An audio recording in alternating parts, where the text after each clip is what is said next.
ये वाली।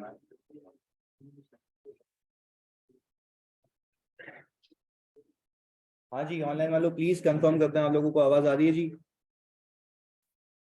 क्लियर है? ओके, क्या तिलावत हो जाए।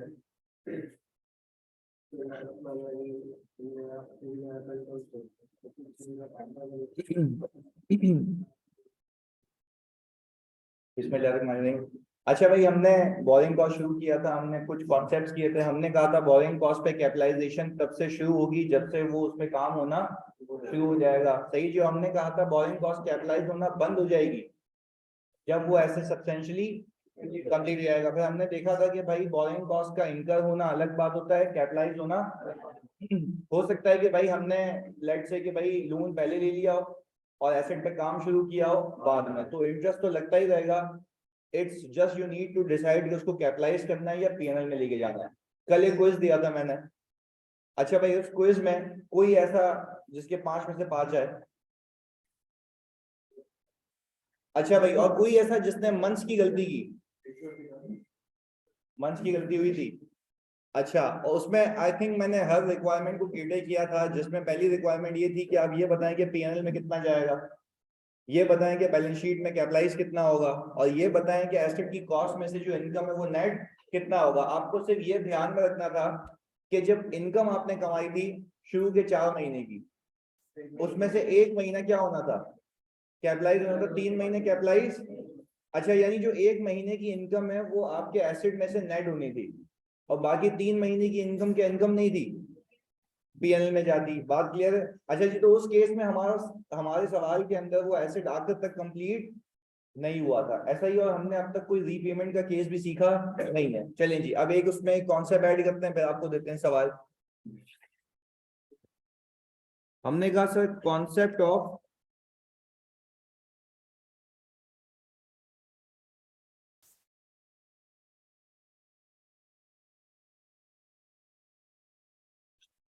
Concept of interruption period. अच्छा, कॉन्सेप्ट ऑफ इंटरप्शन पीरियड बिल्कुल मामूली सा छोटा सा कॉन्सेप्ट है। वो ये कॉन्सेप्ट ये कहता है कि भाई लेट से आपने एसिड पे यानी लोन लिया आपने यहाँ पे ये लोन हमने लिया है भाई जनवरी 1 2019 पे। हमने एसेट पे काम शुरू किया अप्रैल 1 2019 पे। यहाँ पे हम कह रहे हैं कि भाई कंस्ट्रक्शन स्टार्टेड। सही जी। अभी कुछ इस तरीके से मैंने कहा कि भाई हम जैसे नॉर्मली अपने कॉन्ट्रैक्टर को पेमेंट कर रहे होते हैं व्हाटसोएवर, यहां से इंटरेस्ट कैपिटलाइज होना शुरू हो जाता है, ऐसा ही है। और कब तक कैपिटलाइज होता है? जब तक एसेट कंप्लीट नहीं होता। हमने कहा कि भाई इस स्पैन ऑफ टाइम के अंदर ये एक पीरियड ऐसा आया। अच्छा, और ये पीरियड जो था वो था भाई जुलाई 1 2019 से लेके सर 31 जुलाई 2019, यानी 1 महीना। 1 महीना बीच में ऐसा आया कि भाई हमारे जो मजदूर है दिमाग घूम गया उनका, नशे कर रहे हैं, लेटे में बातें कर रहे हैं, काम नहीं कर रहे। तो मुझे आप एक बात बताओ, ये जो एक पीरियड है क्या इसमें मेरी जो एक्टिविटीज हैं वो इंटरप्ट हो गई? इंटरप्ट हो गई यानी रुक गई है। सही है जी, वापस समझिएगा। भाई मैंने कहा मैंने लोन लिया 1 जनवरी से। देखो, 2 चीजें याद रखो। लोन का ताल्लुक तुम्हारे बैंक से, लोन का ताल्लुक हमारे, सिर्फ इतना याद रखना, उसको आपने पूरे पैसे देना। अब आपने जो उसको पैसे देने उसमें से यू नीड टू डिसाइड कि उसमें कैपिटलाइज क्या करूं और पीएल में क्या लेके जाऊं, बाकी उसका ताल्लुक वो खराब नहीं होगा। सही है जी। अच्छा भाई, हुआ ये कि इस ड्यूरेशन में, सही है ना, मेरी एक्टिविटीज क्या हो गई भाई? इंटरप्ट हो गई। चलें जी भाई, कोई मसले वाली बात नहीं है, होता है। अब मेरा दूसरा सवाल तुमसे ये है, क्या ये एक्टिविटीज जो इंटरप्ट हुई हैं क्या ये नेसेसरी थी या अननेसेसरी? अच्छा, अननेसेसरी ना, कुछ बिला वजह बैठे हैं तफरीयां कर रहे हैं, खेल रहे हैं, कूद रहे हैं, सही है जी, बच्चे आगे वहां पे रेतियां उठा के फेंक रहे हैं, मतलब वो सारी चीजें कर रहे हैं, वो काम नहीं कर रहे। सवाल मेरा ये है, आपको स्टैंडर्ड ये कहता है कि भाई देखो इस पीरियड में भी, इस महीने में भी तो बोरिंग कॉस्ट इनकर हो रही होगी ना। देखो मैं कह रहा हूँ इनकर हो रही होगी, बैंक तो ले रहा होगा ना। बैंक बोले भाई तुम बच्चों को खिलाओ, वहां पे पार्क बनाओ, झूले झुलाओ, मुझे कोई मसला नहीं, मुझे मेरा पैसा चाहिए। अच्छा, फिर मैंने कहा कि इस पीरियड पे, यानी जो एक महीना है, इस पे हम लिख सकते हैं कि सर जो हमारा इंटरेस्ट है वो इनकर हो रहा होगा, बट वो कहता है कैपिटलाइज नहीं होगा। यही सिखाना था आपको। भाई मैंने कहा कि यार आपके पास आज के बाद आपने ख्याल रखना है, आपने बोरिंग कॉस्ट को कैपिटलाइज करना कब से शुरू करना है? जब से एसिड पे काम शुरू हो जाए। मैंने कहा कब तक करना है? जब तक एसिड कंप्लीट ना हो जाए। दूसरी चीज आपसे पूछता हूँ, क्या ऐसा हो सकता है कि एसिड कंप्लीट नहीं हो फिर भी कैपिटलाइजेशन रुक जाए? जब इंडक्शन पीरियड हो। जब क्या हो? Induction period. यानी सर अभी हमने ये देखा वापस से, एसिड के ऊपर बोरिंग कॉस्ट की कैपिटलाइजेशन कब से शुरू होगी? जब से काम शुरू होगा। मैंने कहा कब खत्म होगी? जब काम खत्म हो जाएगा। पर मैं कह रहा हूँ क्या ऐसा कोई सीन है जिसमें कैपिटलाइजेशन रुक जाए इवन तो कंप्लीट नहीं हुआ एसिड? अच्छा, इंटरप्शन पीरियड नेसेसरी या अननेसेसरी? अच्छा, अननेसेसरी अगर इंटरप्शन पीरियड आया है तो उस पीरियड की जो बोरिंग कॉस्ट है वो कैपिटलाइज नहीं होगी। तो क्या बोरिंग कॉस्ट इंकर नहीं होगी? कहाँ जाएगी? पीएनएल। बात क्लियर है? ये बात याद रखनी जी।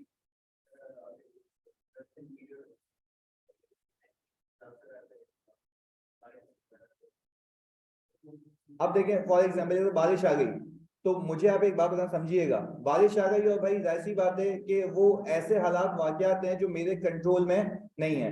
अब एग्जाम में भी एक सवाल आया हुआ है इसके ऊपर, पास पेपर, उसने उसमें कैपिटलाइज किया हुआ है, उसमें उसने क्या किया हुआ है? कैपिटलाइज किया। मेरा भी व्यू ये है कि जो अनकंट्रोलेबल सर्कमस्टेंसेस है वो आपके हाथ में नहीं है, तो उसका फिर भले क्या होने देना, कैपिटलाइज होने देना। अच्छा, दूसरी चीज, अगर मैं ये कहूं कि भाई हम जो बिल्डिंग बना रहे हैं उस पर सीमेंट वगैरह सूखने के लिए हमने रखा हुआ है और इट विल टेक टाइम, तो मुझे एक बात बताओ, उस पीरियड के दौरान वो नेसेसरी है, तो बोरिंग कॉस्ट इंकर हो रही होगी और कैपिटलाइज भी होगी। तो सर सिंपल लगता है ना कि जो चीज इस प्रोसेस के लिए नेसेसरी नहीं है, उस पीरियड का जो एक्सपेंस है, इंटरेस्ट एक्सपेंस है, वो क्या हो जाएगा? पीएनएल में जाएगा। और जो प्रोसेस के लिए लाजमी था वो क्या हो जाएगा? कैपिटलाइज हो जाएगा। बात क्लियर है? इसको ऐसे लगे, जैसे उसने भी एक अच्छा सवाल पूछा कि सर जब बारिश हो गई लेट से, तो भाई क्या ये ऐसे सर्कमस्टेंसेस है जो मेरे कंट्रोल में नहीं? तो देखें फिर वो सामने वाला कहेगा भाई मैं तो विलिंग हूं ना काम करने के लिए, मैं तो काम कर रहा था। अब लेट से बात समझिएगा, इसकी एक दो और एग्जांपल। मैंने कहा भाई गवर्नमेंट एजेंसीज वाले आ गए, वो आपको बोल रहे हैं भत्ता दें तो मैं काम करने दूंगा, तो क्या ये नेसेसरी है? नहीं। अगर आपको पर्ची के पैसे देने तो आपको देने होंगे, ये आपकी अपनी गलती है।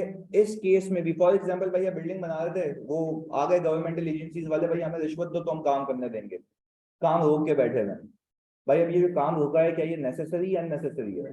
अननेसेसरी। तो इस पीरियड का भी जो इंटरेस्ट है वो एक्सपेंस आउट होगा, वो कैपिटलाइज नहीं होगा, क्योंकि देखो उस प्रोसेस के लिए लाजमी नहीं था ना। मैं कह रहा हूँ उस चीज को कंप्लीट होने के लिए अगर लाजमी है तो क्या करना?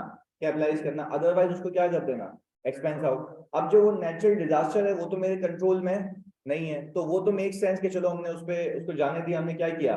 कैपिटलाइज किया। अब ये देखो एक इसकी एक और लॉजिक भी है, तुम्हें गवर्नमेंट एजेंसीज वाले तंग कर रहे हैं इसलिए कर रहे हैं ना क्योंकि तुमने होशियारी की प्रॉपर लाइसेंस नहीं लिया होगा।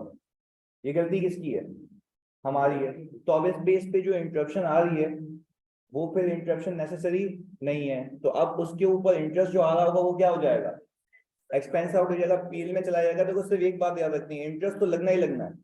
अब आपने डिसाइड करना है कि इसको कैपिटलाइज करूं या एक्सपेंस आउट करूं। अच्छा, एक और चीज सुने, अगर इंटरप्शन पीरियड है तो उस पर हो सकता है कोई इनकम भी आ रही हो, सरप्लस फंड भी तो है, तो उसके ऊपर आने वाली इनकम एसेट की कॉस्ट में नेट करेंगे, वो भी पीएनएल, वो भी पीएनएल, दोनों का सेम उसूल है। जब इंटरप्शन पीरियड है अननेसेसरी है तो उसकी जो बोरिंग कॉस्ट है वो भी पीएनएल में, उसके ऊपर आने वाली सरप्लस फंड्स की जो इनकम है वो भी कहाँ जाएगी? पीएनएल में। क्योंकि देखो खुद सोचो, कोई चीज कैपिटलाइज ही नहीं की उस पीरियड में तो उसमें नेट क्या करोगे? यानी ये तो नहीं कहोगे ना कि उसकी बचत हो गई। मैं कह रहा हूँ जो चीज एक्सपेंस आउट पीएनएल में गई है तो उसको बचाने के लिए इनकम भी कहाँ फेंकोगे? P&L में लाइक टू लाइक का कंपैरिजन है, यहाँ तक कोई इशू? पक्की बात है?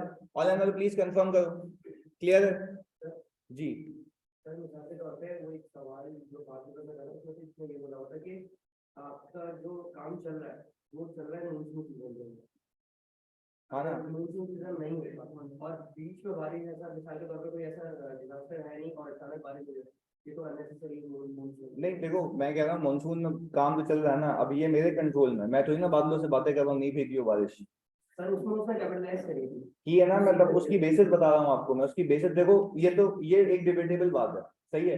मैं कोई 17-16 कंपनीज का ऑडिट करता हूँ, अब उसमें ऐसे 10 केसेस आते हैं, तो वहां पे होता है मतलब बंदा जजमेंटल, वो खुद भी ऐसे ही मतलब प्रूफिंग देते हैं, बोलते हैं यार तुम मुझे बता दो, बादल से बात करके बोल दो रुक जा, मैं काम रुकवा दूंगा। भाई वो नहीं रुक रहा तो मैं तो भाई बोल रहा मेरे मजदूर तो काम कर रहे हैं ना।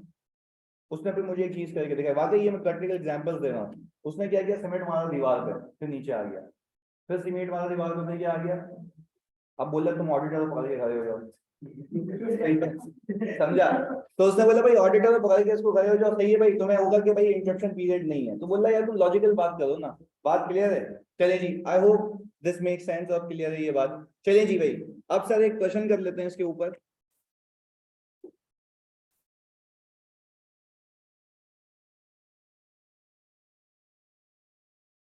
वैसे क्लास में जितने भी मौजूद हैं सबने क्विज किया था?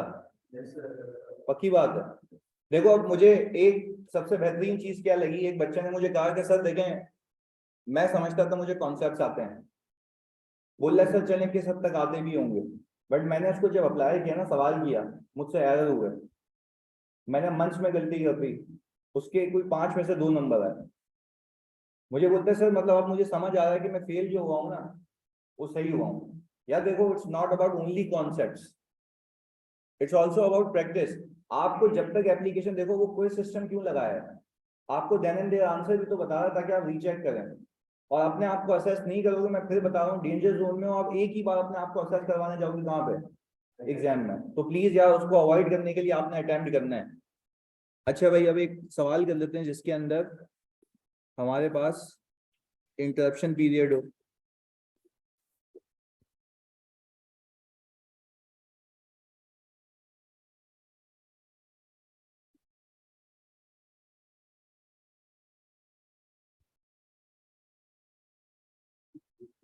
या इसमें पढ़ना कहीं तुम्हें दिखे तो बता रहा, ये था जी।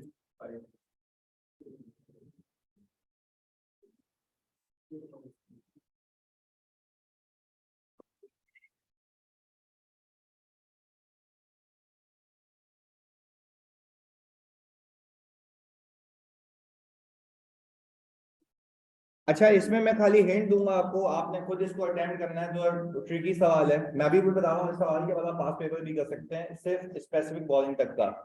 इधर सुनिएगा, ABC Limited acquired a loan of rupees 7 lakh on January 1, 2018 for the construction of a building.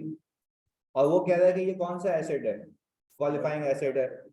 The loan carry a markup of 10% and is raised specifically for the construction purpose, यानी इसी के लिए लोन लिया गया है, तो जाहिर सी बात है इसके ऊपर आने वाली तमाम बोरिंग कॉस्ट क्या होगी, कैपिटलाइज होगी, पर वो सारी टर्म्स एंड कंडीशन अपनी जगह लगती हैं।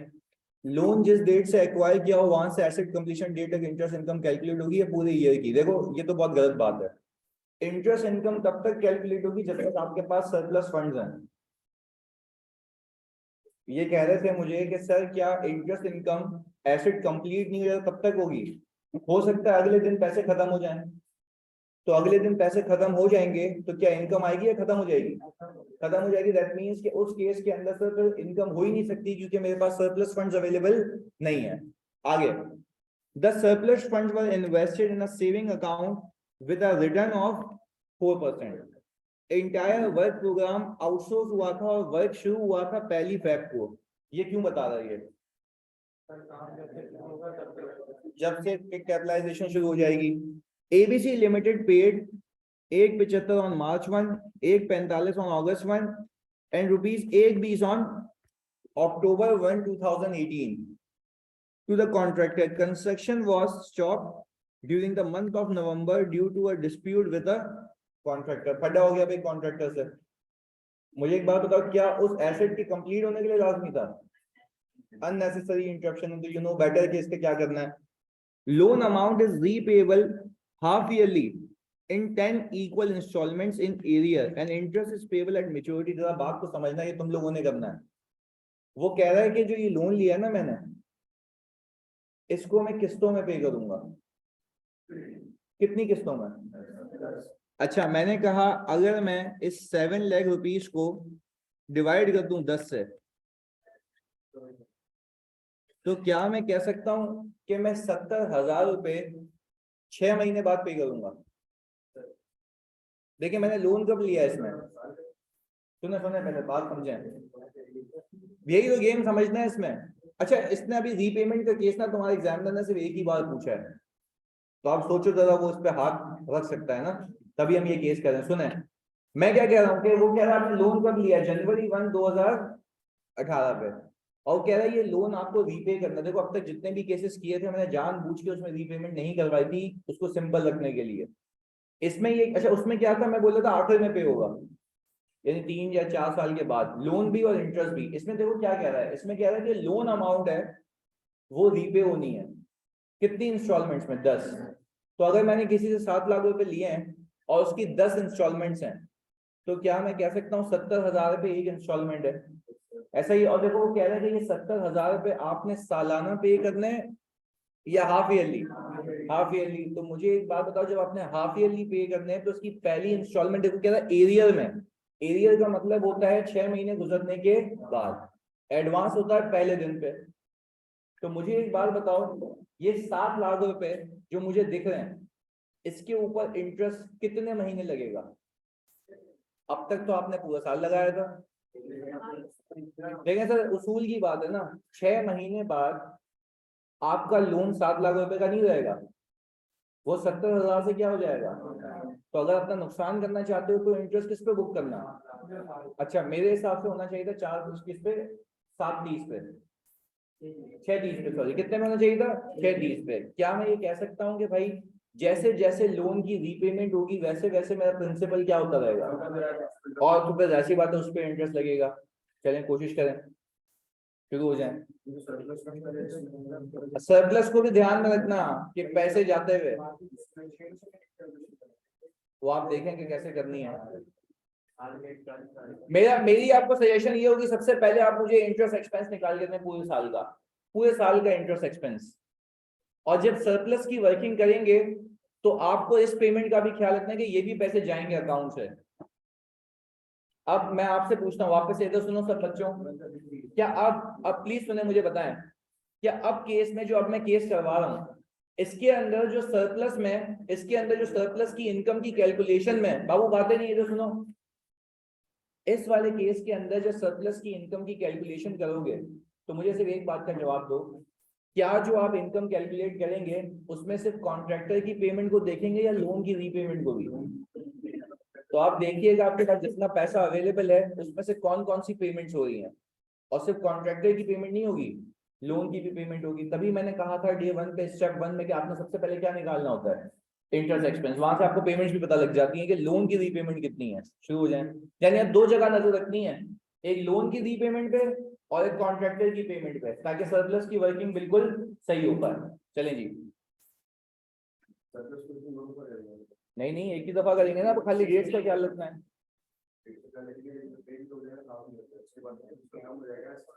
तो जब जब कम होगा एक ही वर्किंग होगी ना भाई, कॉन्ट्रैक्टर को 3 पेमेंट कर दी, चौथी ये भी इंक्लूड कर देना। करो, तुम खुद समझ आएगा, करो इसको इनिशिएट करो।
हसन अभी चेक कर लेते हैं भाई।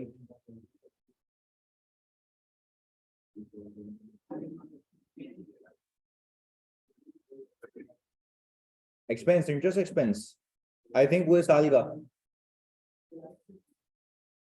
वो कैपिटलाइज तो तुम अपने हिसाब से देखो, पर तुम्हें सवाल में भी एक्सपेंस पूरे साल का ही निकालना है, फिर उसमें से देखना है कि कितना कैपिटलाइज होना, ताकि आसानी हो जाए।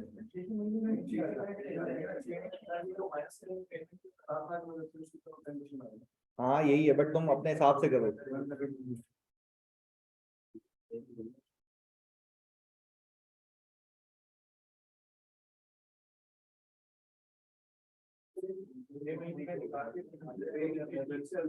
बिल्कुल ऐसा ही होगा, बिल्कुल सही कह रहे हो।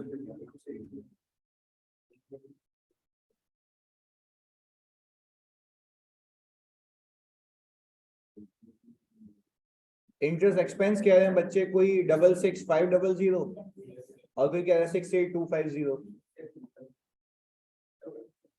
66,500।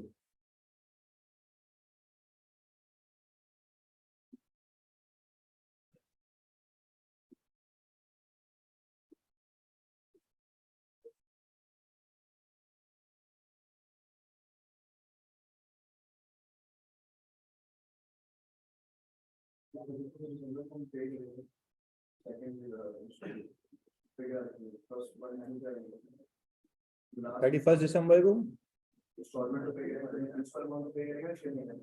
तो वो तो पे हो जाएगी बस, पे उस पर इनकम थोड़ी ना आएगी आगे, आखिरी दिन पे पे करोगे तो वो तो बैलेंस बस खत्म। कुछ भी नहीं करेंगे ना, अगले साल चला आएगा वो।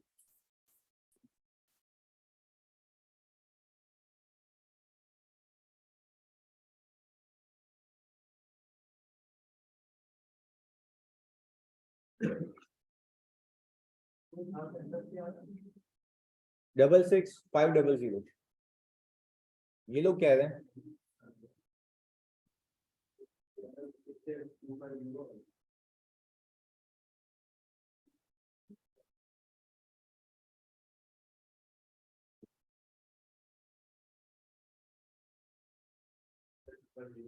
Six eight two five zero यहाँ पे भी आया था किसी का, अभी देख लेते हैं।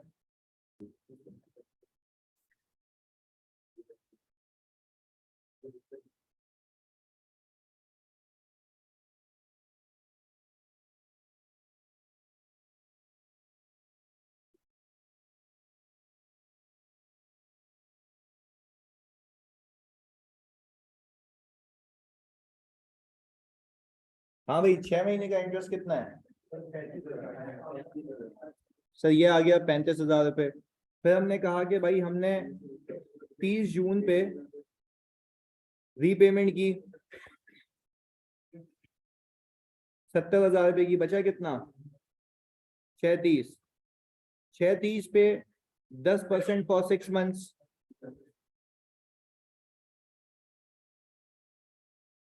ये कितना आ गया जी टोटल मिला के? 66,500। सर हमने कहा कि ये मेरे पास टोटल इंटरेस्ट एक्सपेंस आ गया फॉर द ईयर। ऐसा ही ये बैंक को ये पे करना है। आप कोशिश कीजिएगा एग्जाम में भी वर्किंग कुछ इस तरीके से ही करें। 7 लाख रुपीज इंटरेस्ट, ये 7 लाख पे तब तक इंटरेस्ट दूंगा जब तक ये रीपे ना हो जाए। हमने कहा 30 जून पे रीपे हो गया, बच कितना गया? 36। अब अगला इंटरेस्ट पे होगा 36 पे, फिर 31 दिसंबर पे ये कम हो जाएगा, तो अगले साल किस पे पे होगा? 560 पे। ऐसा ही है। चलिए जी, तो ये अकॉर्डिंगली क्या होता रहेगा? कम होता रहेगा, और जब तक कम होता रहेगा जब तक ये क्या हो जाए? जीरो हो जाए। चलिए जी, और इसमें ये कहा भी है इसने कि इंटरेस्ट की रीपेमेंट नहीं है। इंटरेस्ट कब पे होगा? आखिर में, तो यानी खाली पेबल आता रहेगा हमारे पास। चलिए जी, हमने कहा कि सर अब हम काम कर लेते हैं सरप्लस पे इनकम की। ओपनिंग बैलेंस कितना है आपके पास? 7 लाख रुपीज। अच्छा, अब आपने खाली पेमेंट्स पे नजर रखनी है। पहली पेमेंट मार्च में दिखती है, सही है। हमने यहाँ पे कहा कि भाई पहली पेमेंट March 1 1:35 की है, 175 है। सर जी ये 175। अच्छा ये कितना आ गया? 7 लाख माइनस करवाने के बाद 525 आ गया। अच्छा भाई, अब मैंने ये कहा कि हाथ के हाथ पहले इनकम की कैलकुलेशन करते हैं। मुझे पता है जनवरी फरवरी 2 महीने की इनकम बुक करनी है। तो सर सरप्लस इन्वेस्ट कितने पे किया हुआ है? 4% फॉर। अच्छा आप जरा नोट करें, मैंने अब तक ये नहीं देखा कैपिटलाइज कितना होगा, मैं खाली इतनी फिगर्स निकाल रहा हूँ, फिर एक साथ सोच लूंगा। सही है जी। अच्छा भाई, फिर मैंने कहा कि भाई March 1 पे तो ये कहानी हो गई। इसके बाद जो मेरी नेक्स्ट पेमेंट है वो हो रही है अगस्त में, 1 अगस्त को हो रही है ना? पर सर वेरी गुड, वो तो अब बीच में एक और पेमेंट आ गई है, कौन सी? Loan repayment. तो सर हमने कहा कि ये भी आपने याद रखना है।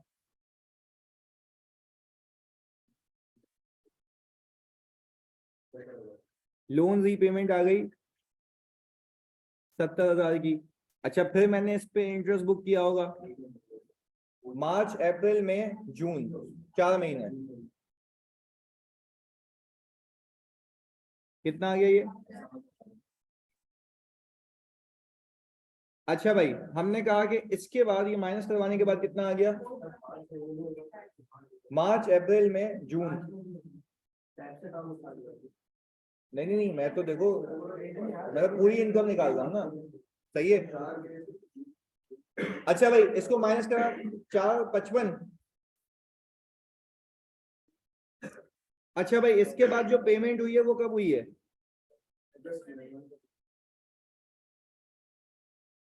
145। अच्छा फिर हम इस पे कितने महीने की इनकम? 1 महीने की इनकम, यही है। अच्छा भाई, इसके बाद ये कितना हो गया? 310 हो गया भाई। 310 पे हमने फिर 4% कमाया होगा, कब तक? जब तक अक्टूबर में पेमेंट नहीं हुई। और अक्टूबर 1 को ये पेमेंट, अक्टूबर 1 पे कितनी पेमेंट? ये 1517 है। ये आ गया भाई 1517। अच्छा भाई, अक्टूबर में पेमेंट हुई 1/20 की, ये कितना आ गया? 190। और ये डेफिनेटली जब अगस्त का पहली तारीख पे पे हुआ था, ये चेक कर लेते हैं, यहाँ पे लिख भी देते हैं। तो अगस्त और सितंबर 2 महीने, 2067 आ गया। और सर इसके बाद 3 महीने सीधा। अच्छा मैं स्ट्रेट इसको 3 महीने इसलिए लेके चला गया क्योंकि आखिरी पेमेंट साल के आखिरी दिन पे हो रही है, तो इसका इस पे कोई इफेक्ट नहीं है। तो लेस करके दिखा भी दो। नहीं नहीं नहीं, ये गलती करेगा भाई। इंस्टॉलमेंट 10 डिसाइड हुई है ना, तो 70 के 10 हिस्से बने हैं। सही है। करके बता दो ये कितना आया? 1/20 बचा। सिंपल, ये तो लोन की रीपेमेंट है।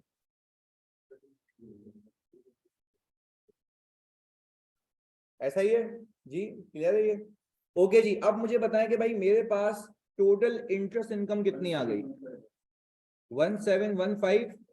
ये पक्का टोटल है, ये चेक कर लो। ये 17151 है। देखो अब हमारे पास ना दोनों फिगर्स आ चुकी हैं। अगर वो मुझे बोले पीएनएल में कितना जाना है ये बता दो, बैलेंस शीट में कितना जाना है ये बता दो, हम दोनों बता सकते हैं क्योंकि हमारे पास फिगर्स आ चुकी हैं। अच्छा, अब मैं सवाल पे गया। अच्छा एग्जाम में देखो सवाल पे भी नजर रखनी है कि कब कौन सी है। सही है जी। ऐसा हो सकता है क्लास में सिर्फ बोले कैपिटलाइज निकाल के, तो डायरेक्टली क्या निकाल लेना? कैपिटलाइज। इधर मैंने ये कहा कि भाई इस केस में जो कंस्ट्रक्शन शुरू हुई है वो कब हुई है? 1 फेब को। ऐसा ही है भाई, यानी ये रहा 1 फेब को हमने आउटसोर्स किया है। तो सर मुझे एक बात बताएं, इसके दो हिस्से बनेंगे। एक तो आप ये बोलेंगे सर जो इसमें से 1 मंथ है 58, ये क्या हो जाएगा? एक्सपेंस आउट हो जाएगा। और इसमें से जो 5 मंथ्स है 29167, वो क्या हो जाएगा? कैपिटलाइज हो जाएगा। ऐसा ही है। चलिए जी, बहुत फोकस होकर समझिएगा। फिर मैंने कहा कि भाई आप मुझे बताएं इंटरप्शन पीरियड कब आया था। तो सर क्या वो इसके अंदर है? इसके अंदर है ना। पर मुझे एक बात बताएं, इसके अंदर भी दो हिस्से बनेंगे। तो सर इसका एक मंथ कितना? 5250 और इसके 5 मंथ्स 26250। अच्छा भाई, हमने कहा ये हो जाएगा कैपिटलाइज, सिंपल वर्किंग है। चलें जी, हमने कहा भाई ये भी मुझे समझ आ गया। अब मुझे बताएं कि पहले तो आपके पास ये जो शुरू के 2 महीने की इनकम है, एक मंथ बिल्कुल एक कैपिटलाइज होगा।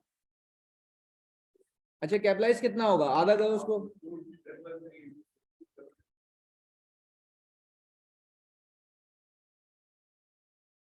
सही है, एक कैपिटलाइज हो गया, एक एक्सपेंस आउट हो गया।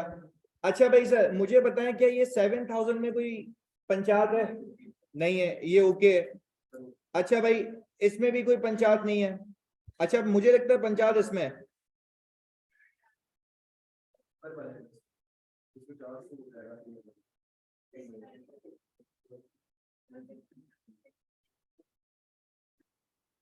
पीएनएल वाला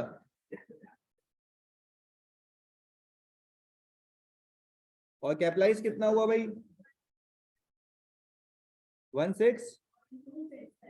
1267 हो गया हमारा कैपिटलाइज।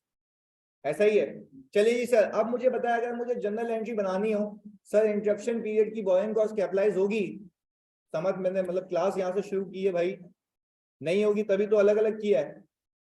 ये रहा ना इंटरप्शन पीरियड भाई, ये वाला जिसको मैं भी येलो से हाईलाइट कर रहा हूँ, ये इंटरप्शन पीरियड, और यहाँ पे ये वाला इंटरप्शन पीरियड। सही है, समझ मैंने जानी पूरा क्लास में कॉन्सेप्ट यहाँ से शुरू किया है। अच्छा भाई अब मुझे एक बात बताएं जल्दी से, क्या हम लंबी किए बगैर क्यूमुलेटिव एंट्रीज बनाते हैं? पहले समझिएगा, हमने कहा सबसे पहले आपने जनवरी 1 2018 पे कैश किया होगा डेबिट, लोन पेबल क्रेडिट कितने से?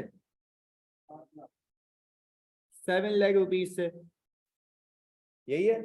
अच्छा प्लीज अब मुझे एक बात देख के बताएं, इंटरेस्ट तो मैंने पूरे साल में कुछ भी रीपे नहीं किया, तो सबका सब पेबल है। इंटरेस्ट की बात कर रहा हूँ, लोन की बात नहीं कर रहा। याद रखिएगा लोन एक प्रिंसिपल अमाउंट है, इंटरेस्ट एक अलग चीज है, इसको इसमें कभी भी मिक्स नहीं करना। अच्छा पर मुझे एक बात बताओ, क्या मैंने इस साल 30 जून 2018 पे कैश क्रेडिट और लोन पेएबल डेबिट किया है? कितने से? 70,000 से। फिर मैंने कहा सर मैंने 31 दिसंबर 2018 पे लोन पेएबल डेबिट किया है और कैश क्रेडिट किया है, कितने से? आपके पास लोन का बैलेंस जो अभी मौजूद होगा वो कितना होगा? 7 लाख माइनस 140, 560 का आपके पास लोन का बैलेंस होगा, जो कि अगले साल कैरी फॉरवर्ड हो जाएगा। तो ये आपने क्यों बताया? क्योंकि आपको बैलेंस शीट के एक्सट्रैक्ट बनाने को बोलेगा, तो आपको लोन का बैलेंस पता लग गया कितना होगा। चलिए जी, अब हमने कहा अब हम बनाएंगे क्यूमुलेटिव एंट्रीज। मुझे ये बता दें प्लीज कि आपने कैश टू कॉन्ट्रैक्टर कितना दिया है? 440। अच्छा वो ऐसे निकलेगा कि आप 175, 145 और 120, इन तीनों का सम करें 440। अच्छा फिर मैंने कहा कि सर अब आ जाएगा इसके अलावा इंटरेस्ट पेबल, मेरे पास कुल मिला के आ गया 66,500। टोटलिटी में एंट्री तो पूरी मालूम ना मैं, देखो एंट्री तो पूरी जानी है ना। चलें जी 66,500। अच्छा भाई ये बात हो गई। अब मुझे एक बात बताएं, मेरे पास अगर मैं यहाँ पे CWIP की कैलकुलेशन करूं तो कॉन्ट्रैक्टर को जो मैंने दिए हैं वो कितने दिए हैं? 440। मैं कह रहा हूं जो इंटरेस्ट मेरा 55417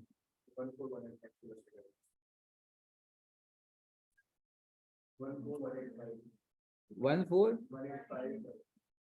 चलो 185 कर लेते हैं। ये कितना आ गया?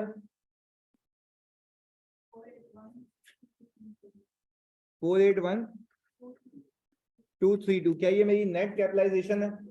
ऐसा ही है। हमने कहा कि भाई आपको आसानी के लिए हम ये भी हटा देते हैं, सही है। हमने कहा पहले आप CWIP में ये फेंक दें 440, क्लियर है। अच्छा, फिर मैंने कहा कि भाई अब एक और एंट्री बनाएं आप, इंटरेस्ट पेबल क्रेडिट, कितने से? 66500। मैंने कहा आप इंटरेस्ट एक्सपेंस PNL वाला निकाल लें, वो 2 महीने है ना बस। 5250 एंड 5833, कितना आ गया ये? 11083। हमने कहा भाई 11083 ये आ गया। तो सर इसके अलावा CWIP मैंने डाल दिया 55417। ये मैच हो गया इससे कि हमने PP में इतना कैपिटलाइज किया है। अच्छा, PP मेरा एक ये हो गया और दूसरा ये सम हो गया। अच्छा, क्या सिर्फ ये कैपिटलाइजेशन में कुछ बचत भी है? अच्छा, तो हमने कहा कि भाई वो आ गया हमारा इंटरेस्ट रिसीवेबल। रिसीवेबल सिर्फ नेटिंग वाला आएगा या 100% आएगा? 100% आएगा सर। 100% में 17151। हमने कहा भाई ये आ गया 17151। हमने कहा इसमें से इंटरेस्ट इनकम आई थिंक 2 महीने की है। 2 महीने में से ये आ गया 633 और 2344। कितना आ गया ये ना? 2344 था ना ये? 2334 ही है ना? 2967। और सर हमारे पास CWIP कम हो जाएगा 14185। चलो वही राउंडिंग ऑफ का चक्कर है। क्लियर है ये? एंट्रीज भी आपके सामने आ गई हैं, कैपिटलाइजेशन भी आपके सामने आ गई है, दोनों चीजें प्रूव कर दी हैं मैंने। आप अलग ही एंट्री बनाना, आप शॉर्टकट पे नहीं जाना, आपके बस की बात नहीं है। अलग अलग एंट्री सुकून से, सही है जी। कॉपी कर लें इसको भाई। ये कर लिया था लोन वाला, शुरू से करना है। ये ले लो भाई, कोई मसला नहीं है, कर लो कॉपी। हाँ,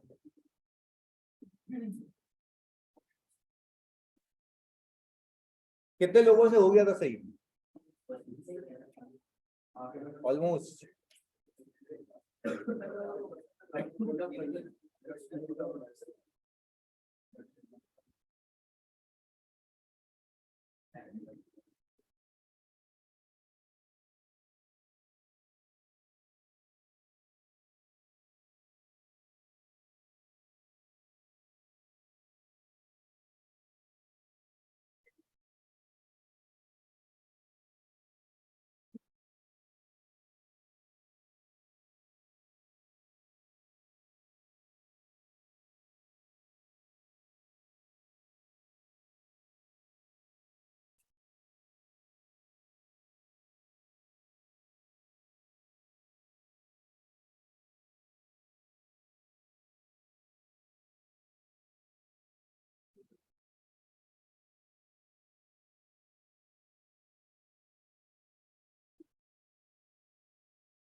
हाँ भाई, करें अगला कॉन्सेप्ट।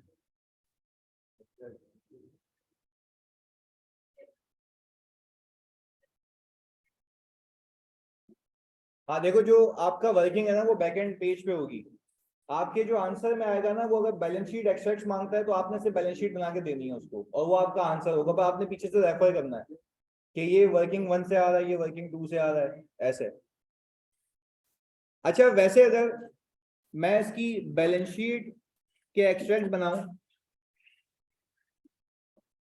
तो मुझे आप बताएं मेरे पास CWIP में कितना आएगा? 481232। ये हमारी एडिशन आ गई, ऐसा ही है। अब मुझे एक बात बताएं, मेरे पास क्या मेरे बैलेंस शीट के अंदर कोई इंटरेस्ट पेबल आ रहा होगा? कितना? यही है। अच्छा भाई, फिर मेरे पास इंटरेस्ट रिसीवेबल आ रहा होगा।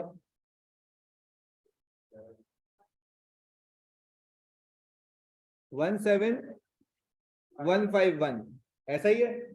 चलिए जी, इसके बाद सर मेरे पास लोन पेबल 7 लाख रुपए का आ रहा होगा। ये कम कैसे हो गया भाई? आपने रीपे किया है सर, बात क्लियर है। अच्छा, चाहो तो कैश भी दिखा सकते हो, पर कैश पे शुरू से वर्किंग करनी होगी। कैश आया इतना तो यहाँ इतना पे हुआ, इतना बच गया। और कैश ये भी दिखा सकते हो, सीधा यही होगा आपके पास, 120 रह गया। तो वैसे दिखाने की नीड नहीं है, क्योंकि वो बैलेंस शीट एक्सट्रैक्ट सिर्फ इससे रिलेटेड मांगता है। अगर कैश भी दे दो तो कैश भी दिखा देना, कितना? 120, ये बच गया आपके पास। अच्छा, अगर मैं साथ साथ पीएनएल के एक्सट्रैक्ट बनाऊं तो इंटरेस्ट एक्सपेंस मेरा पीएनएल में गया होगा कितना? 11083। और मेरी इंटरेस्ट इनकम 2967। इसको नेगेटिव रख देते हैं। क्लियर है? तो पीएनएल की चीजें पीएनएल में, बैलेंस शीट की चीजें बैलेंस शीट में। सर इंटरप्शन पीरियड का इंटरेस्ट पेबल और इंटरेस्ट रिसीवेबल दोनों बिल्कुल इनकम जाते हैं। बिल्कुल भाई, अब तो समझ, ये हमने क्लास के शुरू में ही किया था। हाँ भाई, इसमें कोई कंफ्यूजन? रीपेमेंट्स के साथ भी हमने ये देख लिया। चलें जी आगे।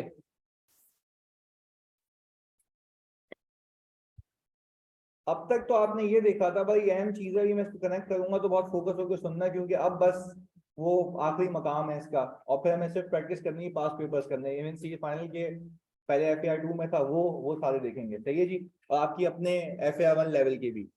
भाई मैंने ये कहा कि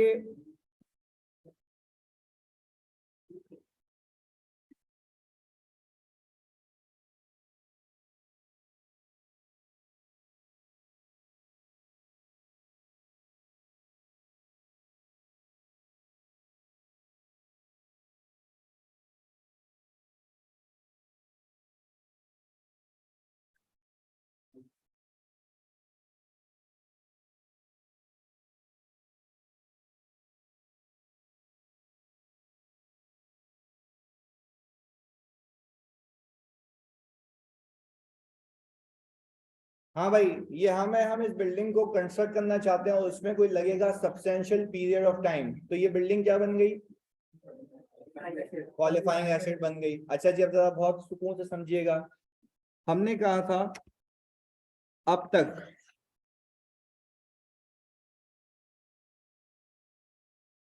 एक ही बैंक, हमने अब तक, आप देखें जरा, हमने जो बोरोविंग की हुई थी या पैसे लिए हुए थे वो एक ही बैंक से लिए थे और स्पेसिफिक एसेट के लिए थे। यहाँ पे ये भी बना देते हैं।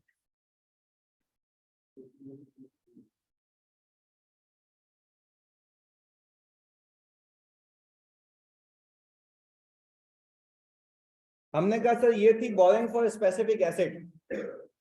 अच्छा, जब आप किसी बैंक से पैसे लेते हो स्पेसिफिकली किसी चीज के लिए, उसको मैं नाम देता हूँ स्पेसिफिक बोरोइंग। क्या नाम देता हूँ? स्पेसिफिक बोरोइंग जी। हाँ हाँ।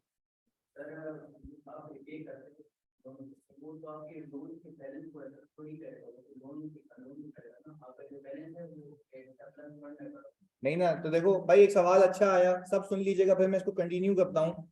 इन्होंने कहा कि सर आप जो लोन रीपे कर रहे हैं वो तो लोन के बैलेंस को कम करेगा ना, आपके सरप्लस को तो कम नहीं करेगा। मैं कह रहा हूँ कि ये जो लोन पे कर रहा हूँ वो कहाँ से पे कर रहा हूँ? उसी पैसे में से। वो पैसा सरप्लस में इन्वेस्ट किया था ना। अगर मैं इतना ही अमीर होता तो मैं बैंक के पास जाता ही क्यों? बात समझ आ रही है? तो बैंक की जैसे ही इंस्टॉलमेंट ड्यू हो रही है तो मैं उसको पैसे कहाँ से निकाल के दे रहा हूँ? अपने फंड में से निकाल के दे रहा हूँ ना। ये जो वर्किंग है ना, ये सरप्लस वाली, ये कैश की वर्किंग है। कि कैश कितना अवेलेबल है। इस कैश में से जैसे ही ये 70,000 रुपये निकला, इस 70,000 ने मेरे लोन को क्या किया, कम कर दिया। फिर जैसे ही ये 70,000 रुपये निकला, इसने मेरे लोन को क्या किया, कम कर दिया, पर एट द सेम टाइम मेरे कैश को भी तो कम किया। सही है, तो ये वो चीज है। ये देखो यहाँ पे एंट्री तभी बनाई है मैंने, एक लोन का अकाउंट कम हो रहा है, कैश का अकाउंट कम हो रहा है, दोनों कम हो रहे हैं ना, तो कैश भी रिड्यूस करना है मैंने, लोन भी रिड्यूस करना है मैंने। क्लियर है, अच्छी बात है भाई, यहीं पे क्लियर कर लो इधर जी। हाँ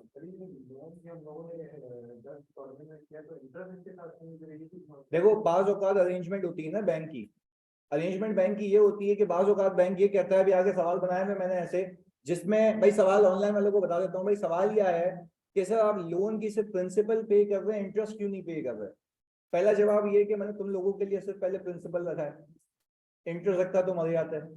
सही है, पहली चीज। दूसरी चीज ये है कि वो आगे आ रहा है। तीसरी चीज, बैंक की अरेंजमेंट ऐसी होती है कि वो कहता है भैया प्रिंसिपल तो पे करें, जो हमारी इनकम है वो एक साथ पे कर देना आखिर में, या स्पैन ऑफ टाइम के बाद। वो अरेंजमेंट टू अरेंजमेंट वेरी करता है, पर 95% केसेस में 95% केसेस में प्रिंसिपल के साथ इंटरेस्ट भी ज्यादा होता है। सही है, तो 70,000 दे रहे हैं इसमें इंटरेस्ट इंक्लूडेड नहीं। 70,000, देखो 70,000 में इंटरेस्ट है या सिर्फ प्रिंसिपल है? जो पैसे लिए वही वापस हो रहे हैं, इंटरेस्ट क्या उसके ऊपर की चीज। सही है भाई, ये याद रखिएगा। सर कल वाले क्विज में आपने CWIP नेट करके रखा था बैलेंस शीट में इनकम से, तो क्या मैंने गलत किया था? CWIP नेट नहीं करते, क्या गुनाह किया था मैंने? शहीद, मैंने तो सही सही किया था यार, वही तुमसे पूछा था, तुम तो इल्जाम लगा रहे हो। भाई CWIP में नेट ही तो होता है, सिर्फ वो वाली इनकम नेट नहीं होती जो कहाँ जानी होती है, PNL में। यहाँ अलग रखा है, नहीं अल्लाह की कसम यहाँ पे भी सेम किया है। ये रहा 14185, क्या यहाँ हमने गलत किया है? ये कौन सा अलग किया है मैंने भाई? शहीद मेरी जान, बिल्कुल सही किया है मैंने। शहीद यार जानी ऐसा नहीं कर यार, हर्ट होता है ऐसे। इधर चले वापस से, हमने कहा कि भाई अब तक का जो केस है वो तुम्हारे सामने है। हमने क्वालिफाइंग एसेट बनाना था, हमने बैंक से लोन लिया स्पेसिफिक इस एसेट के लिए, इसको हम कहते हैं स्पेसिफिक बोरोइंग। क्या कहते हैं? ये बहुत याद रखना, अभी आगे देखो टेक्निकलिटीज हैं इसमें। स्पेसिफिक बोरोइंग है, स्पेसिफिक बोरोइंग का मतलब है कि आपने ये पैसा स्पेसिफिकली किसी चीज के लिए लिया है और वो सिर्फ उसी पे खर्च होगा। अच्छा जरा मेरी बात समझें, मैं कुछ कह रहा हूँ सुने। मैं कह रहा हूँ कि भाई जैसे ही आपने स्पेसिफिक बोरोइंग का पैसा लिया, तो आप क्या ये मानते हैं स्पेसिफिक बोरोइंग के अंदर डे 1 पे आप पैसा निकाल लेते हैं बैंक से? मतलब बैंक आपको दे देता है, आपके अकाउंट में डाल देता है, यानी अपने पास से ये पैसा किसको दे देता है? आपको। अब आप उसको यूज करें या ना करें, इंटरेस्ट चार्ज होना शुरू हो जाता है। अब मैंने कुछ चीजें इसमें लिंक करनी है, तो अपना दिमाग खुला रखना। सही जी, बहुत फोकस के साथ कह रहा हूँ, फिर रिपीट कर रहा हूँ, बहुत ही फोकस के साथ, क्योंकि देखो ये या तो अलहदा से आएगा 15 नंबर का सवाल, या PP के डिस्क्लोजर में आएगा। आएगा तो लाजमी, ये बात तो तयशुदा है कि ये आएगा, तो प्लीज इसको फोकस होकर समझो। मैंने क्या कहा कि भाई मैंने इस पैसे, मैं बैंक के पास गया, मैंने कहा बैंक मुझे लोन चाहिए। उसने बोला किसके लिए चाहिए? मैंने बोला इस एसेट के लिए चाहिए। उसने बोला सही है भाई, ये कॉन्ट्रैक्ट वगैरह साइन हुआ, मैंने चीजें गिरवी रखवाई। मैंने बोला कि भाई सर मेरा लोन, उसने बोला आपके अकाउंट में ट्रांसफर हो गया डे 1 पे। फिर मैं दूसरा सवाल कर रहा हूँ बैंक से, अगर मैं इसको यूज नहीं करूँ तो क्या इस पे इंटरेस्ट लगेगा? उसने बोला कि भाई निकल यहाँ से। बोल रहे भाई जब तेरे अकाउंट में डाल दे, तेरे हो गए ना पैसे, अब तो यूज कर या ना कर, इस पे क्या लगना है? इंटरेस्ट लगना है। तो मैंने बोला ऐसा सीन बताओ कि इंटरेस्ट कब नहीं लगे। बोले वापस कर दे पैसे। मैंने कहा मेरे अकाउंट में डालो, वापस ले लो। तो भाई ये तो बेवकूफी है ना। यानी कहने का मतलब ये है कि भाई स्पेसिफिक बोरिंग के अंदर आपके पास इंटरेस्ट डे 1 पे चार्ज होना शुरू हो जाता है। फिर कैपिटलाइज करना है नहीं करना वो तुम्हारा अपना हुआ है। सही है जी, ये एक बात किसकी हो गई? स्पेसिफिक बोरिंग की। अच्छा जी, वेरी गुड, आगे सुनो। मैंने बैंक को ये कहा यार कोई ऐसा सीन निकालना जिसके अंदर मैं लोन भी ले लूं तुझसे और इंटरेस्ट भी चार्ज नहीं हो। तो बोला भाई ये कैसी बातें कर रहा है सुबह सुबह, लोन भी ले लूं तेरे से, इंटरेस्ट भी चार्ज नहीं हो। उसने बोला चलो एक रास्ता है तुम्हारे लिए, रनिंग फाइनेंस। हाँ भाई एक रास्ता है तुम्हारे लिए, वो कौन सा? Running finance. मैंने बोला रनिंग फाइनेंस में फाइनेंस भागेगा? नहीं, रनिंग फाइनेंस का मतलब फाइनेंस नहीं भागेगा। रनिंग फाइनेंस का मतलब ये, वो बोल रहा है कि भाई मैं आपको एक लिमिट असाइन करूंगा। क्या असाइन करूंगा? लिमिट असाइन करूंगा। और वो लिमिट जब मैं आपको असाइन करूंगा, तो ये कहानी समझना, ये लिंकेज है पूरी इसकी। बोला मैं आपको लिमिट असाइन करूंगा लेट से 1 मिलियन की।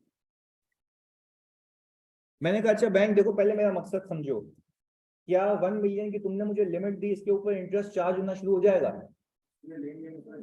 वो बोल रहा देख भाई, ये क्रेडिट कार्ड की तरह है। ये जो क्रेडिट कार्ड है ना, तेरे पास लिमिट है, जब तुम्हें नीड होगी तब तुम पैसे निकालोगे, तब उस पे चार्ज होगा, तब उस पे चार्ज होगा जितने तुम पैसे। अब फर्क समझें, ऊपर वाले में पहले दिन पे पैसे निकाल लिए, इसमें जब नीड होगी तब निकालेंगे। साथ साथ ऊपर वाले में पहले दिन पे पैसे निकाल लिए, नीचे वाले में जब नीड होगी तब निकालेंगे इसको। अच्छा फिर वो मुझे बैंक कह रहा है भाई ये जो पैसे है ना, ये जो मैं तुम्हें दे रहा हूँ, ये इसको मैं कहता हूँ जनरल बोरोइंग। क्या कहता हूँ? मैंने बैंक को कहा भाई मुझे बताओ तुम जनरल बोरोइंग क्यों कह रहे हो? वो मुझे कह रहा है कि भाई जनरल बोरोइंग का मतलब है इसको तू कहीं भी खर्च कर, मेरी जात पे इफेक्ट नहीं है। बात समझना, वो कह रहा है इसको कहीं भी खर्च करो, मेरी जात पे कोई इफेक्ट। यानी सर आप देखें यहाँ से कनेक्शन बनेगा, क्योंकि एक एक बात बड़ी अहम है, वरना कैपिटलाइजेशन नहीं समझ आएगी। क्या मैं कह सकता हूँ कि अब ये जो लिमिट है, ये बैंक ए हो गया लेट से, मैंने कहा मैं बैंक बी के पास गया, उसने भी कहा कि भाई आपको मैं लिमिट दे रहा हूं, सही है जी, इसने भी मुझे लिमिट असाइन कर दी। सर इसने मुझे 5 मिलियन की लिमिट असाइन कर दी। ऐसे 3-4 बैंक्स की मेरे पास लिमिट्स हैं। अच्छा सब बैंकों ने मुझे क्या ये कहा है तुम्हें यहीं खर्च करना है, या ये कहा है कहीं भी कर सकते हो, बट इस हद तक कर सकते हो, 5 मिलियन या 1 मिलियन। अच्छा मुझे एक बात बताओ, मैंने 1 मिलियन का लिमिट ले ली, तो क्या ये लोन लिया या लिमिट ली है? इसमें से कुछ निकाला, वो लोन है, वो लोन है। अच्छा सर तो क्या हम ये कह सकते हैं स्पेसिफिक बोरिंग के अंदर आप पैसे खर्च करो या ना करो, इंटरेस्ट लगता है? यहाँ पे जब जब निकालोगे तब तब लगेगा, जब जब निकालेंगे पैसे तब तब इंटरेस्ट लगेगा। जी अब पूछें, मतलब जब आप चली जाएंगे तो आपको नहीं देगा, पर खैर हर किसी को नहीं देता। ऐसे तो मैं सबसे अमीर आदमी होता आज, सही है जी, मैं बोलता भाई बैंक मुझे लिमिट दे दो। वो देखता है बैकिंग, कि आपका बैकग्राउंड क्या है, आपकी सैलरी क्या है, आपके अखराजात क्या है, वो सारी चीजें असेसमेंट करके वो आपको लिमिट देता है, सही है जी। अच्छा मुझे जैसा गरीब बंदा है, मेरी 20,000 की लिमिट है, मैं 20,000 रुपये क्रेडिट कार्ड से खर्च कर सकता हूँ, सही है जी इधर। अच्छा आप मुझे एक बात बताओ, अच्छा एक सवाल आया है सर, रनिंग फाइनेंस में if the limit is 1 million and we use 2 lakh, सवाल बताएं भाई, जवाब दें। भाई लिमिट है 1 मिलियन की, तो 2 लाख रुपए विड्रॉ किया, इंटरेस्ट किस पे लगेगा? जितने निकालेंगे, भाई ये याद रखना है भेजे में, जितने निकालेंगे उस पर इंटरेस्ट चार्ज होगा। क्लियर है? पक्की बात है? चलिए जी वेरी गुड, बात समझें, अभी कहानी नहीं खत्म हुई, अभी तो पूरा कॉन्सेप्ट चल रहा है कि भाई क्या फर्क है दोनों के अंदर। अच्छा मुझे एक बात बताओ, स्पेसिफिक लोन के अंदर मैंने जो 10 मिलियन का लोन लिया लेट से, उसमें से एसेट पे लगाए 3 लाख रुपए, इंटरेस्ट फिर भी किस पे लगता है? 10 मिलियन पे। ये तो गेम है, दोनों में फर्क है ना, समझ तो आया कि क्या गेम है पीछे। क्यों? क्योंकि वो पूरा लोन किसके लिए? एसेट के लिए। यहाँ पे मैं कह रहा हूँ जितने पैसे निकालूंगा वो एसेट के लिए, तो सिर्फ जितने पैसे निकाले हैं उसके ऊपर जो इंटरेस्ट आएगा वो किस पे जाएगा? एसेट पे। पहले बताओ दोनों में कैटेगराइजेशन और डिफरेंस समझ आ रहा है? चलें जी आखिर बात मेरी तसल्ली के लिए, स्पेसिफिक बोरिंग ली मैंने 1 मिलियन की, 3 लाख रुपए निकाले, इंटरेस्ट किस पे लगेगा? और पूरा कैपिटलाइज होगा, सब्जेक्ट टू के काम शुरू हो चुका हो, वो सारी चीजें। अच्छा जनरल बोरिंग 1 मिलियन की लिमिट है, 2 लाख रुपए निकाले, 2 लाख पे लगेगा, क्योंकि पूरा पैसा पूरी लिमिट उसके लिए नहीं है। बात क्लियर है? पक्का? चलें जी बेहतरीन हो गया, ये तो बात समझ आ गई भाई। ऑनलाइन वालों क्लियर है? यहाँ तक बता दो भाई, यहाँ तक कंफर्मेशन दे दो तो सुकून आ जाए कि भाई बिल्कुल सही जा रहे हैं डायरेक्शन में। अभी करते हैं ना, अभी नहीं, अभी तो बिल्कुल, अभी तो कहानी शुरू हुई है, अभी सबर, अभी सिर्फ हमें एक कहानी समझनी कि चल क्या रहा है। सही चीज है, सुनो। अब मुझे एक बात बताओ इधर यार, बड़ी अहम बात है, होता क्या है, गेम क्या है, गेम समझो तुम। होता ये है कि यार ये जो बैंक ए और बैंक बी है ना, लिमिट असाइन को आप स्पेसिफिक कह रहे हैं। अबे वलीद क्या हो गया? लिमिट असाइन को स्पेसिफिक नहीं कहता, वो लिमिट है कि मैं उतने पैसे यूज कर सकता हूँ। वलीद स्पेसिफिक ये है भाई, एक ही बैंक से उसको कह के लोन लिया कि इस एसेट पे लगाऊंगा। जनरल बोरिंग का मतलब ये होता है कि पैसे की लिमिट ले ली, उसको ये नहीं बताया कि कहाँ खर्च करूंगा। इट कैन बी एनी, तभी तो उसका नाम है जनरल बोरिंग। जनरली परचेज किया, एसेट पे भी लगा सकता हूँ, कहीं और भी लगा सकता हूँ पैसे। क्लियर है? अच्छा भाई, ये क्लैरिटी के बाद अब देखिए प्लीज, कनेक्शन है बाबू, उधर देख ले जल्दी। अब इसका कनेक्शन बनाना। भाई मुझे एक बात बताओ, मतलब कभी किसी चाचा फूफा ताया अब्बू, कभी किसी ने क्रेडिट कार्ड यूज किया होगा? नहीं भी किया तो मतलब यहाँ पे, हाँ तो रूहानी बाप है ना, वो बता रहे हैं। इधर इधर देख लो जल्दी, उनका सुन लो इधर प्लीज, फोकस। अच्छा भाई, अब मैं कह रहा हूँ, ये मैं कह ही रहा हूँ, प्लीज सुनो इधर। मैं कह ही रहा हूँ कि भाई देखो, क्रेडिट कार्ड में होता ही है कि बाज औकात आप जब लेट से इसमें से आपने पैसे विड्रॉ किए। अच्छा मैं एक कैपिटलाइजेशन की चीज समझाने लगा हूं, उसके लिए पूरी कहानी समझना लाजमी है ना, वरना ये बेसलेस बात हो जाएगी। इधर मैंने कहा मैंने यहां से पैसे विड्रॉ किए। अच्छा अब ये पैसे जो विड्रॉ किए मैंने, उसको अपने नॉर्मल बिजनेस ऑपरेशंस में खर्च किए होंगे। फिर क्या किया होगा, इसको रीपे किया होगा। फिर ये बैलेंस क्या हो गया होगा, कम हो गया होगा। फिर इसमें से क्या किए होंगे, विड्रॉ किए होंगे। फिर रीपे किया होगा, फिर इसका बैलेंस क्या हो गया होगा, कम। क्या मैं कह सकता हूँ यही मैंने दोनों बैंक्स के लिए किया होगा? कभी यहाँ से यूजेज, कभी वहां से यूजेज, कभी यहाँ से यूजेज, कभी वहां से यूजेज। मैं आपसे सिर्फ एक चीज पूछना चाहता हूँ, ये बड़ी टेक्निकल है, समझ आए तो यस बोलना, वरना दिल रखने के लिए नहीं, मतलब फिर रिपीट करवाना मुझसे। सही है जी? इधर क्या मैं कह सकता हूँ कि इस बैंक पे जो interest expense for the year होगा, इस बैंक बी पे जो interest expense for the year होगा, और इस बैंक ए पे interest expense for the year होगा, वो पूरे साल के इंटरेस्ट के अंदर मल्टीपल बोरेंग्स पे इंटरेस्ट होगा। नहीं आ रही बात समझ? भाई मैं तो कह रहा हूं ना कि आपने जिसके लिए पैसे निकाला होगा तब तब इंटरेस्ट लगा होगा, दिनों के हिसाब से लगा होगा, घंटों के हिसाब से लगा होगा। तो क्या प्रैक्टिकली आप अपने उस एसेट पे लगाए हुए पैसे पे इंटरेस्ट निकाल सकते हो? नहीं। रीजन है, देखो मैं समझा रहा हूँ क्या कह रहा हूँ मैं कह रहा हूँ कि भाई कभी आपने यहाँ से पैसे खर्च किए होंगे, कभी वहां पे आपने वहां से पैसे खर्च किए होंगे, कभी यहाँ से रीपे किए होंगे, कभी वो रीपे किए होंगे, ये बैलेंस चेंज होता रहा होगा, और जो बैलेंस होगा उस पर इंटरेस्ट लगा होगा। मैं तो देखो स्पेसिफिक में, उसमें क्या फर्क है, स्पेसिफिक में एक ही एसेट के लिए लोन है, उस पर जो इंटरेस्ट है वो सीधा कैपिटलाइज होता है। यहाँ पे जो मैं पैसे निकाल रहा हूँ और जो इंटरेस्ट लग रहा है, वो सिर्फ लोन के, वो जो एसेट पे पैसे लगा रहा हूँ उस पर नहीं लग रहा, जितने पैसे निकाले सब पे लग रहा है। तो मेरा तुमसे पहला सवाल ये, खाली ये अपने भेजे में बात फिक्स करके बताओ, क्या ये बात मानते हो लिमिट जो मुझे असाइन की है बैंक बी ने बैंक ए ने, मैंने दोनों से जो पैसे निकाले होंगे वो मल्टीपल चीजों के लिए निकाले होंगे, और मल्टीपल चीजों के लिए जो निकाले होंगे, जरा बात समझना, मल्टीपल चीजों के लिए पैसे निकाले होंगे तो इंटरेस्ट भी कितनी भी चीजों पे लगा होगा, मल्टीपल चीजों पे। तो क्या हमारे भेजे में ये बात बैठ रही है कि पूरे साल में जो इस बैंक का इंटरेस्ट है और उस बैंक का इंटरेस्ट है वो मल्टीपल चीजों पे है, तो मैं डायरेक्टली इसको कैपिटलाइज नहीं कर सकता, मैं डायरेक्टली इसको कैपिटलाइज नहीं कर सकता। पहले तो यहाँ तक बात की क्लैरिटी है? ऑनलाइन वालों प्लीज कंफर्म करो यार, सिर्फ अभी अभी हमने कोई अकाउंटिंग नहीं सीखी इसकी, जल्दी से बता दो ये बात की क्लैरिटी है कि मैं जो मेरी स्पेसिफिक बोरोइंग है उसके ऊपर जितना इंटरेस्ट होता है मैं क्या करता हूँ, कैपिटलाइज, क्योंकि वो है ही उसके लिए। पर मैं कह रहा हूँ ये पूरे साल का इंटरेस्ट सिर्फ उसका नहीं है, इसके अंदर मल्टीपल चीजें हैं। तो क्या आप दिमाग लगाएं, आपको क्या उसको अलग करना है, किसके इंटरेस्ट को अलग करना है, जो कैपिटलाइज होना, जो एसेट से रिलेट करता, तो उसको अलग करने का कोई तो तरीका होगा। ऐसा ही है। अब एक और गेम समझें, बाज औकात क्या यूजुअली हर बैंक का रेट अलग होता है। इसने 12% पे दिया हुआ है, इसने 16% पे दिया हुआ है। अच्छा मुझे एक बात बताओ, जरा समझना, तुमसे पूछता हूँ, अगर बिजनेसमैन हो दिमाग चलना चाहिए।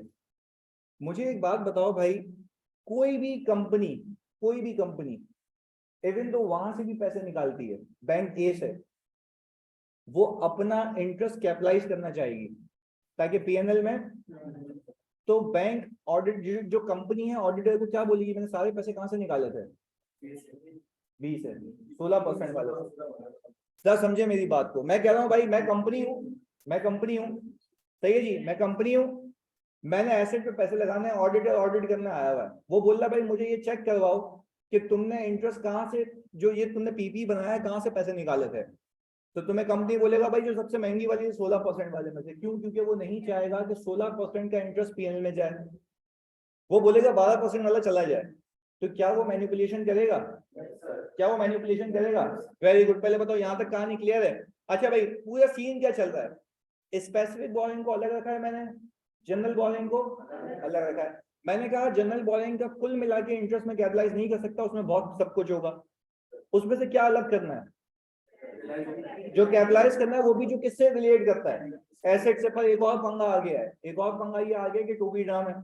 टू बी ड्राम में ये कि कोई भी कंपनी अपने इंटरेस्ट को कैपिटलाइज करने के लिए बोलेगी महंगी वाली बोरिंग से पैसा लगाए थे, जबकि असल में ऐसा नहीं होता। बात समझें, इसलिए स्टैंडर्ड ने कहा आप एक काम करें, आप एक वेटेड एवरेज रेट निकाल लें जो तमाम बोरिंग्स का एवरेज हो, जो तमाम बोरिंग का क्या हो, एवरेज हो। बात समझिएगा मैं क्या कह रहा हूं, अभी इसको अप्लाई भी करेंगे।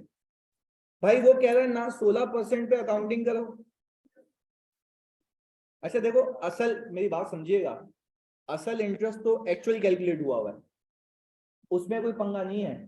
वो आपको कह रहा है कि आप एक रेट निकालें, जिस रेट को मैं कहता हूं वेटेड एवरेज कैपिटलाइजेशन रेट। जरा समझते हैं इसको, पहले ये निकालेंगे कैसे समझिएगा। भाई मैंने कहा वेटेड एवरेज कैपिटलाइजेशन रेट निकालना है। कैपिटलाइजेशन रेट का मतलब ये है कि वो रेट जिसको यूज करके आप वो इंटरेस्ट निकालेंगे जो क्या होना है, कैपिटलाइज होना है। जरा बात समझिएगा इधर बहुत फोकस के साथ। मैंने एग्जाम्पल में यहीं पे कंटिन्यू करता हूँ।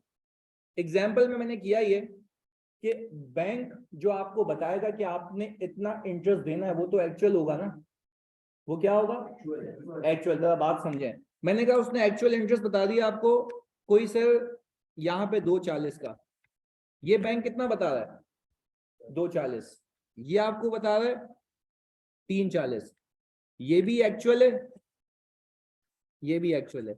अच्छा मेरा आपसे सवाल है कि अगर इसमें से मैं कैपिटलाइजेशन वाला अलग ना करूं, ये दोनों कहां चले जाएंगे, पीएनएल में। यहां तक बात समझ आ रही है? मैं कह रहा हूं बच्चों, अगर मैं इन दोनों में से कैपिटलाइजेशन वाला अलग ना करूं तो अल्लाह की कसम ये पूरे के पूरे कहां जाएंगे, पीएनएल में। जबकि इसमें से कुछ किससे रिलेट करता है, कैपिटलाइजेशन से। अच्छा अब आगे, फिर वो आपको सवाल में बता देगा एवरेज बैलेंस। क्या बता देगा भाई, एवरेज बैलेंस। एवरेज बैलेंस का मतलब ये कि पूरे साल में लोन लिया पे किया, लोन लिया पे किया, ऑन एवरेज कितना बैलेंस आउटस्टैंडिंग था, ऑन एवरेज कितना बैलेंस आउटस्टैंडिंग था। देखो मैं साल के आखिर वाला नहीं उठा सकता लोन, क्योंकि साल के आखिर में हो सकता है सब रीपे कर भी आओ, तो बैलेंस क्या आ रहा होगा, 0। आपने एवरेज बैलेंस देना है। एवरेज बैलेंस का मतलब है तो उसको दिमाग में फिक्स करना। एवरेज बैलेंस का मतलब ये होता है कि साल के शुरू में लेट से 100 था, 2 रीपे किया, कितना बच गया 98, फिर एक का लोन लिया, कितना हो गया 99, ऐसे चेंज करते करते ऑन एवरेज। अच्छा ऑन एवरेज निकलता कैसे प्रैक्टिकली, सारे दिन के बैलेंस को सम करो डिवाइडेड बाय 365, सारे दिनों के बैलेंस को सम करो डिवाइडेड बाय, या इसको यूं भी कर सकते हैं सारे महीनों के बैलेंस को प्लस करो डिवाइडेड बाय 12, यानी हर महीने कितना बैलेंस था, तो ऑन एवरेज देख लो कितनी लायबिलिटी रही थी पूरे साल में। इसको हम कौन सा बैलेंस कहते हैं, एवरेज बैलेंस। अच्छा हमने कहा कि भाई यहाँ पे जो लिमिट थी हमारी 5 मिलियन की थी, तो इसमें से मैंने 2 मिलियन निकाले थे ऑन एवरेज। यहाँ पे लिमिट कितनी थी 1 मिलियन, मैंने ऑन एवरेज निकाले थे इसमें 8 लाख। बात समझिएगा, वो कह ये रहा है कि आप निकालने लगे हैं एवरेज रेट ऑफ कैपिटलाइजेशन। अच्छा ये जो 2 मिलियन और 8 लाख रुपए निकाले ऑन एवरेज, ये एसेट के लिए निकाले हैं सबके लिए, ये सबके लिए है। अच्छा वो क्या रहा है, अब वो कह ये रहा है कि जितना इंटरेस्ट आया है वो इस बोरिंग पे आया है, तो वो इंटरेस्ट कितना है 240 और 340। हमने कहा 240 प्लस 340, मैंने कहा ये total interest expense for the year है। और मैंने कहा ये किस पे आया भाई 2 मिलियन प्लस 8 लाख। इसको बताएं एक रेट कितना आता है यहाँ पे, ऊपर वाले को प्लस करें नीचे वाले को प्लस करें डिवाइड करें।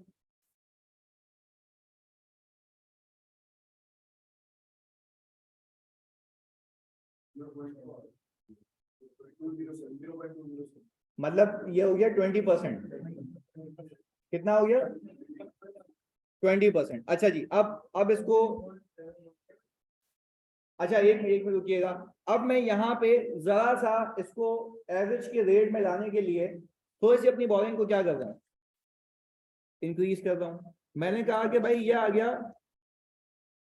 3.5 मिलियन। अच्छा मैंने यहाँ पे बच्चों रख दिया आपके लिए 3.5 मिलियन। अब बताएं, सही बताइएगा एग्जैक्ट एवरेज बैलेंस। अभी तो मैंने आपको बताया कि पूरे साल में मैंने पैसे लिए होंगे, रीपे किए होंगे, लिए होंगे, तो ऑन एवरेज। अच्छा मैं यूं कह रहा हूं, समझो, इधर सुने पहले मेरी बात सुनो यार, जानिए इधर आते नहीं इधर। मैं तुम्हें इसकी बेसिक एग्जांपल देता हूं। भाई लेट से मेरी सैलरी अगर मेरे बैंक अकाउंट में आती है तो हर महीने के आखिर में गिरती है, उसमें से मैं क्या करता हूँ खर्च करता हूँ पैसे, फिर सैलरी आती है फिर खर्च करता हूँ। अगर बैंक को ये जानना है कि ऑन एवरेज आकाश के अकाउंट में कितने होते हैं, तो वो सारे महीने को क्या करेगा और डिवाइड बाय 12 कर देगा।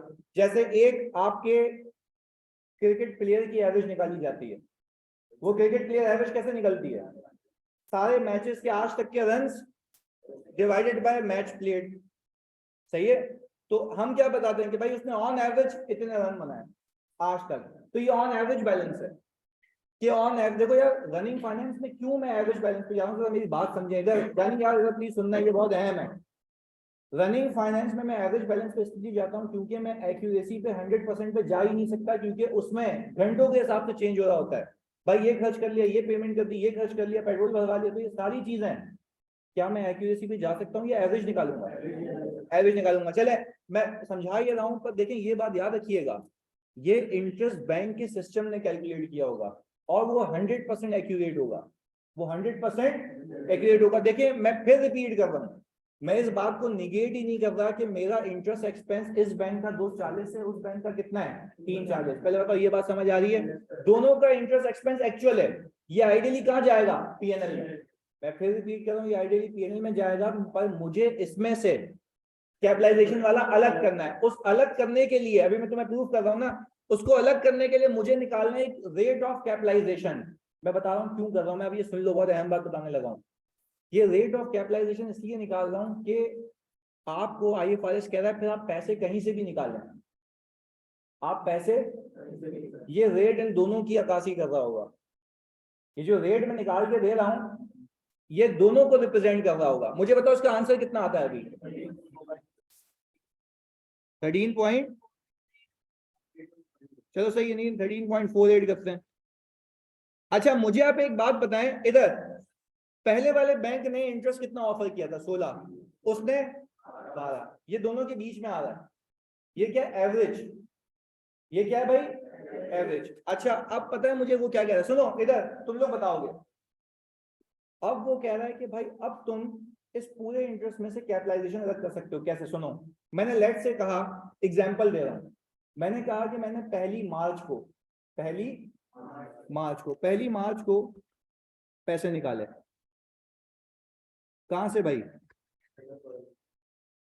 जनरल बोरिंग से।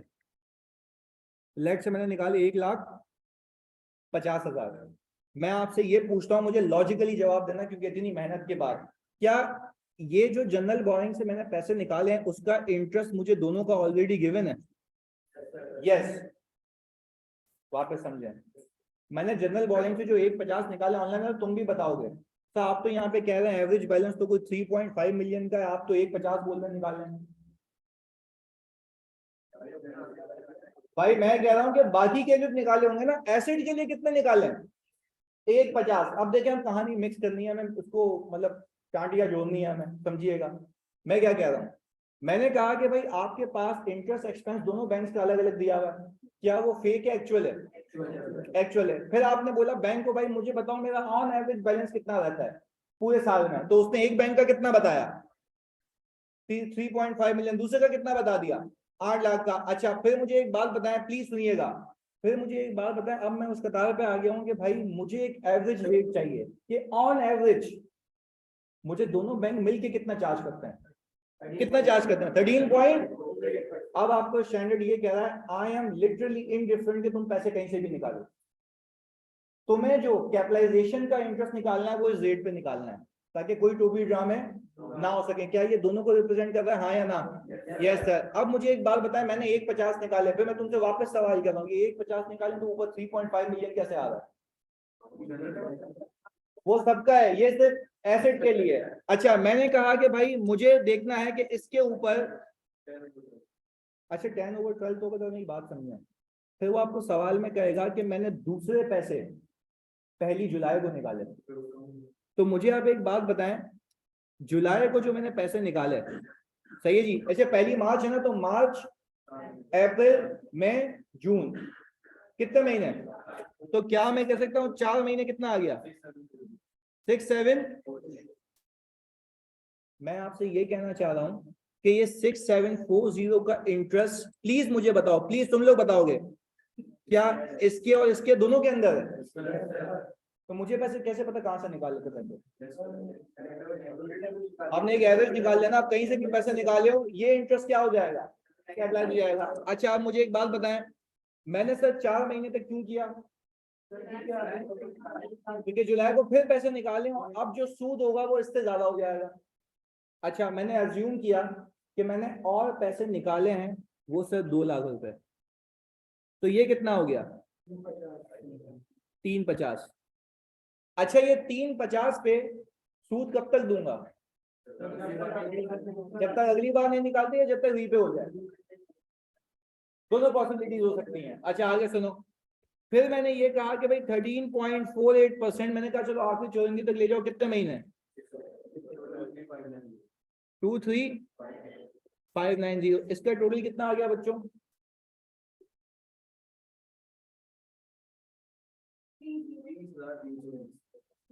यही है। अच्छा बात समझें, अब मैं ये कह रहा हूं कि दोनों बैंक्स के इंटरेस्ट एक्सपेंस में से ये इंटरेस्ट एक्सपेंस ऐसा है जो कि क्या होगा, यार मुझे फर्क ही नहीं पड़ता कि कुछ बैंक में से पैसे निकाले उसमें, क्योंकि मैंने क्या किया हुआ है, एवरेज निकाला हुआ है। अच्छा आप जरा बात समझें, यहां से तो कहानी शुरू होती है असल। एक सवाल आ गया मेरे पास, प्लीज सुनना, ये बहुत ही माइंड मैपिंग है तो समझना। एक सवाल आ गया, मैंने कहा भाई सवाल के अंदर मुझे स्पेसिफिक बोरिंग गिवन है, स्पेसिफिक बोरिंग गिवन है। मैं आपसे ये बात पूछ रहा हूं, स्पेसिफिक बोरिंग जब आपको बच्चों गिवन है तो ये तुम लोगों ने बताना है मुझे। अब इसके ऊपर कैलकुलेशन वैसे ही होगी जैसे सीखी है, इसके लिए कोई वेटेड एवरेज निकलेगा क्यों, एक ही एसेट के लिए तो सीधा सीधा हिसाब किताब है, इसमें कोई पंगा नहीं है। तो सिंपल वही इंटरेस्ट उसमें देख लेना, इंटरप्शन पीरियड है या नहीं है, वेरी गुड। फिर वो आपको बोले, समझिएगा, फिर वो आपको ये बोले कि भाई हमारे पास कुछ जनरल बोरिंग भी है, सही है जी।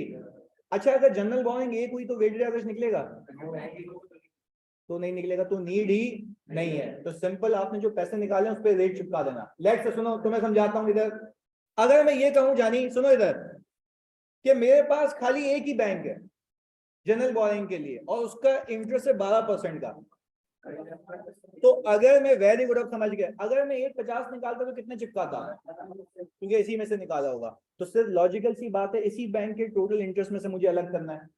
वेटेड एवरेज कब निकलेगा, अच्छा अब आज के बाद वेटेड एवरेज निकालने का तरीका, total interest expense of both banks divided by total average outstanding balance of both banks, यानी टोटल इंटरेस्ट दोनों का, टोटल आउटस्टैंडिंग बैलेंस दोनों का डिवाइड करके क्या आ जाएगा, एक एवरेज रेट आ जाएगा। और उस रेट को मैं क्या कहता हूँ, एवरेज रेट ऑफ कैपिटलाइजेशन। और मैंने ये भी लॉजिक दे दिया आप लोगों को, प्लीज का रट्टा नहीं लगाना। एवरेज रेट ऑफ कैपिटलाइजेशन का मतलब ये है कि वो रेट जिसको यूज करके आप टोटल इंटरेस्ट में से कैपिटलाइज वाला इंटरेस्ट क्या करेंगे, अलग करेंगे। बात क्लियर है?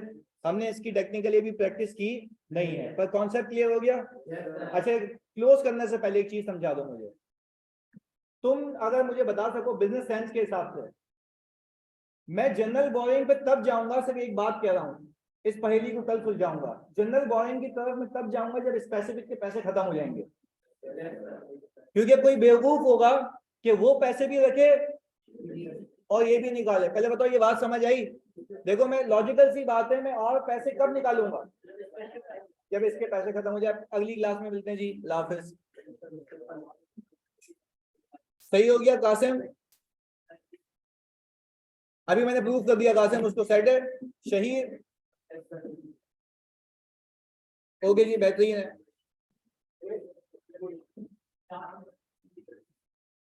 शहीद रात के 10 बजे कॉल कर लियो भाई।